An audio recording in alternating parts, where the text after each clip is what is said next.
পাবনায় চলছে শারদীয় দুর্গোৎসবের শেষ মুহূর্তের প্রস্তুতি। প্রতিটি মণ্ডপে শেষ হয়েছে প্রতিমা তৈরির কাজ। এখন রং তুলির আঁচড়ে প্রতিমা সাজাতে দিনরাত ব্যস্ত সময় কাটাচ্ছেন শিল্পীরা। রাতুল ইসলাম সুমনের ক্যামেরায় উৎপল মিটার রিপোর্ট।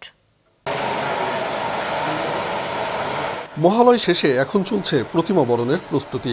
রং তুলির আঁচড়ে মনের মাধুরী মিশিয়ে প্রতিমা সাজানোর কাজ করছেন শিল্পীরা। এবার পাবনায় ৩২৯টি পূজা মণ্ডপে অনুষ্ঠিত হবে শারদীয় দুর্গোৎসব। গতবারের চেয়ে এবার পূজা মণ্ডপের সংখ্যা কমেছে ২৫টি। তবে মণ্ডপের সংখ্যা কমলেও উৎসবের কোনো কমতি হবে না বলে মনে করেন আয়োজকরা। মহালয়া শেষ হয়েছে, বর্তমানে দেবীপক্ষ শুরু হয়েছে, দেবীপক্ষ চলছে। আমাদের পূজার প্রস্তুতির প্রায় শেষের দিকে। মা দুর্গা দেবীর দোলায় আগমন আর ঘটকে গমন, মানে ঘোড়াতে গমন হচ্ছে। আমাদের প্রতিমা বানানো প্রায় শেষ পর্যায়ে এবং আইন শৃঙ্খলা পরিস্থিতি খুব সুন্দর আছে। আইন শৃঙ্খলার সকল পর্যায়ে আমাদের সাথে মত বিনিময় হচ্ছে। আশা করি এবার শারদীয় দুর্গাপূজা সুষ্ঠু ও সুন্দরভাবে সম্পূর্ণ হবে। প্রতিমা শিল্পীরা জানান, আগে পূজা মণ্ডপের সংখ্যা বেশি থাকায় কাজও ছিল অপেক্ষাকৃত অনেক বেশি। প্রতি বছর মণ্ডপ কমায় কাজ কমার পাশাপাশি কমেছে আয়ও। গেল বছর প্রতিমা বানাইছিলাম 22 খান, এবছর প্রতিমা তৈরি করতেছি আমরা 14 খান।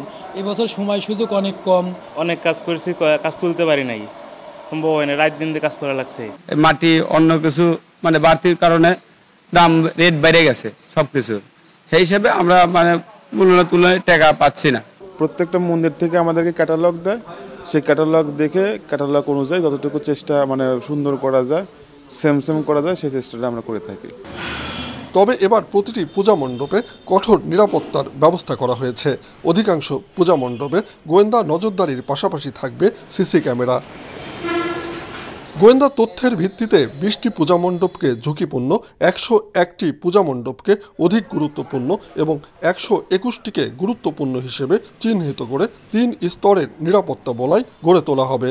329টা পূজা মণ্ডপের মধ্যে আমাদের গোয়েন্দা তথ্যের ভিত্তিতে আমরা ঝুঁকিপূর্ণ পূজা মণ্ডপের সংখ্যা নির্ধারণ করেছি 20টি, আর অধিক গুরুত্বপূর্ণ পূজা মণ্ডপের সংখ্যা নির্ধারণ করেছি 101টি, গুরুত্বপূর্ণ 121টি, আর বাকি অন্যান্য পূজা মণ্ডপ সাধারণ ক্যাটাগরির মধ্যে আমরা ধরেছি।